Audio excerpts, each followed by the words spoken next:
Bonjour à tous, nous sommes ici aujourd'hui pour découvrir la plateforme cloud de Microsoft que nous allons développer ensemble dans les vidéos à venir. Dans celle-ci tout d'abord, je vais faire une brève introduction à Microsoft Azure, donc ce qui représente vraiment et son utilité, puis ensuite nous ferons ensemble une prise en main du portail. Azure est la plateforme cloud de Microsoft, dans laquelle on retrouve différents services de cloud computing. Entre autres, elle simplifie l'utilisation ainsi que l'administration de technologies fournies par Microsoft, telles que Windows Server, l'Active Directory, Ubuntu Server, SharePoint et bien d'autres.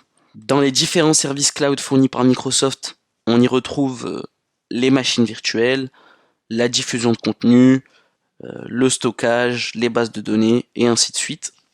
Nous allons maintenant faire ensemble un petit tour du portail que vous puissiez être familiarisé avec Microsoft Azure lors des vidéos tutoriels pas à pas qui vont suivre. Donc tout d'abord, quand on arrive sur le portail, on arrive sur la page d'accueil. Donc la page d'accueil, elle affiche les principales informations. Ici, on a les principaux services et un lien pour atteindre les autres services. On a un petit passage pour naviguer vers les abonnements, les groupes de ressources, toutes les ressources, le tableau de bord et ainsi de suite. Les principaux outils et les liens utiles. Il faut savoir que là, on n'a pas encore créé d'infrastructure, on n'a pas encore de ressources installées sur ce portail, mais on y trouvera sur la page d'accueil aussi les ressources récemment utilisées.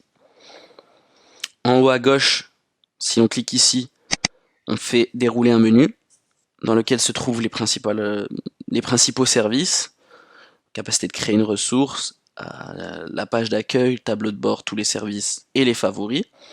On va commencer tout d'abord par créer une ressource qui va nous emmener sur la place de marché. Arrivé sur la place de marché, on a les ressources les plus populaires telles que Windows Server, Ubuntu Server, etc. On a la capacité d'aller vers les créations récentes. Donc ça c'est bien quand on réutilise très souvent les mêmes ressources. Pour créer rapidement, on vote simplement sur création récente et on a les ressources qu'on utilise le plus souvent.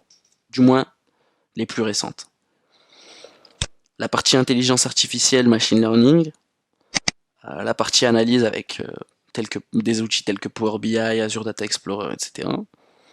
L'ensemble des ressources blockchain, compute, donc on retrouvera les virtual machines, Ubuntu Server, etc. Les conteneurs, les ressources bases de données avec SQL Database, etc. Les outils de développement, les outils DevOps, la partie identité avec Azure Active Directory, Domain Service, la partie intégration, IoT Internet des objets, médias, et ainsi de suite, outils de gestion, mise en réseau, logiciel en tant que service SaaS, sécurité, stockage, web, etc. On verra ça plus profondément dans les prochaines vidéos. La partie accueil, donc là, si on clique sur accueil, on se retrouve sur la page de départ lorsqu'on arrive sur le portail. Ensuite, en dessous, on a les tableaux de bord. Donc il faut savoir que les tableaux de bord, ils sont totalement personnalisables. On peut créer des nouveaux tableaux de bord, en charger un, télécharger un tableau de bord, le partager, mais principalement le modifier.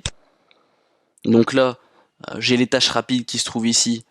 Je peux les supprimer, ajouter toutes les ressources, même si elles sont déjà là, je peux le faire. Je peux même déterminer la taille de l'affichage. Et ensuite, lorsque c'est fini, donc là, ça, je vais le mettre ici pour qu'il y ait un changement. Je vais laisser ça là. On clique sur personnalisation terminée et on retrouve notre tableau de bord comme on l'a décidé. Comme vous pouvez le voir, il nous reste tous les services et la partie favoris. Donc la partie favoris, c'est nous qui déterminons les ressources qui seront affichées ici. Pour ce faire, on va sur tous les services. Donc comme on peut le voir, on a une catégorie bien détaillée sur la gauche qui nous permet de chercher assez rapidement nos services. On peut bien sûr aussi cliquer sur la barre de recherche.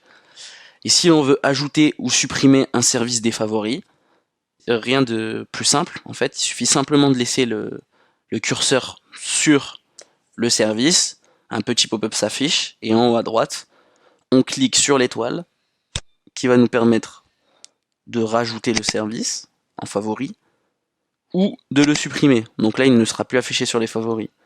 Comme vous pouvez le voir, si on va ici, les bases de données SQL ne sont plus affichées en tant que favoris. Si je veux tout de même les réafficher, je vais juste ici, et je clique sur la petite étoile, et là, elles apparaissent juste ici. Donc, après les favoris, il faut savoir que sur Azure, je vais retourner sur la page d'accueil, sur Azure, on a aussi la partie Azure Cloud Shell, donc ni plus ni moins qu'un PowerShell ou un Bash, mais cette fois-ci pour Azure Cloud. La partie répertoire et abonnement, dans laquelle on va pouvoir changer de répertoire ou filtrer les ressources dans le portail.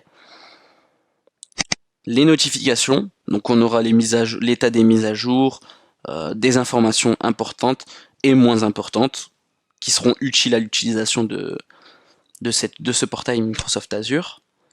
Les paramètres du portail, donc avec les langues et régions, mais aussi une capacité de définir le profil en fait si on veut être déconnecté lorsqu'on est inactif, si la page d'accueil, enfin la vue par défaut, donc lorsqu'on rentre sur le portail, que ce soit la page d'accueil ou le tableau de bord, c'est nous qui le déterminons.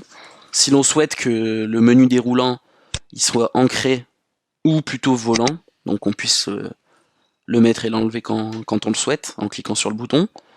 On peut déterminer le thème aussi, le contraste, etc.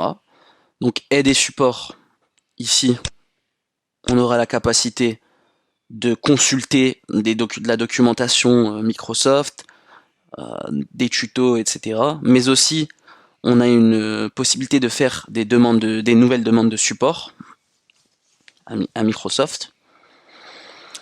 On peut transmettre, faire un retour d'expérience en fait, en laissant un commentaire aussi. Et ici, on a la capacité de changer de répertoire, de se connecter à un autre compte, mais aussi de modifier dans mon compte Microsoft le mot de passe. Alors, je vais vous montrer ça. Donc on peut configurer les moyens de paiement, etc. Le mot de passe. On peut tout faire. On peut tout faire ici un peu. Et le dernier point que l'on n'a pas vu, c'est la barre de recherche. Donc cette barre de recherche qui va nous permettre, si l'on souhaite rechercher, imaginons, une ressource, on clique, machine virtuelle, hop, et on atteint la ressource machine virtuelle. Donc j'espère que cette vidéo vous aura plu, et on se retrouve très vite pour de nouvelles vidéos et avec des tutoriels pas à pas qui vont vous permettre de réaliser vos projets. Au revoir.